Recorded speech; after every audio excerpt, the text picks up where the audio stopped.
Daily வியூவர்ஸ்க்கு உங்களை வரவேற்கிறேன். ஆமாங்க, நம்ம வாழ்க்கையில் நம்ம ஒருத்தவங்க கிட்ட பேர் கேட்கும் போது பேர் சொல்லுவாங்க, இல்லை அவங்க முழு பேரை சொல்லுங்க அப்படின்னு சொல்லும் போது என்னோட முழு பேரை சொல்லுவாங்க. ஏன் தெரியுமாங்க முழு பேரை கேட்குறோம்? ஏன்னா அவங்க பின்னாடி இருக்கிற பேர் தான் அவங்க என்ன மாதிரி ஃபேமிலியில் இருக்கிறாங்க, அவங்க எவ்வளோ பெரிய ஆளுங்கன்றது அவங்களோட பின்னாடி இருக்கிற பேரில் அதோட மதிப்பு தெரியும். அந்த மதிப்பு அவங்கள அதிகமாக பாதுகாக்கும். அதே மாதிரி தாங்க வசனம் சொல்லப்படுது. நீதிமொழிகள் 18:10 கர்த்தரின் நாமம் பழுத்த துருகம், நீதிமான் அதற்குள் ஓடி சுகமா இருப்பான். அவருக்குன்னு ஒரு நாமம் இருக்குங்க.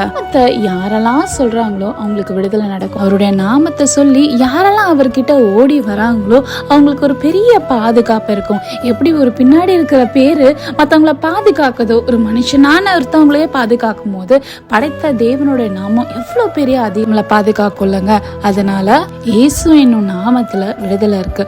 இயேசு என்னும் நாமத்துல பெரிய பலம் இருக்கு. வேலை உங்க வாழ்க்கையில பின்னாடி இருக்கிற நேம் எனக்கு பெரிய மதிப்பில்லை அப்படின்னு நீங்க நினைக்கலாம். ஆனா உங்க கூட தேவன் இருக்கிறனால தேவனோட நாமத்துல உங்களுக்கு பெரிய ஒரு பலமே உங்க கூட தாங்க இருக்கு. நீங்கள் ஆசிரியப்பட்டவர்கள் தேவன் உங்களை ஆசிரியராக. ஆமென்.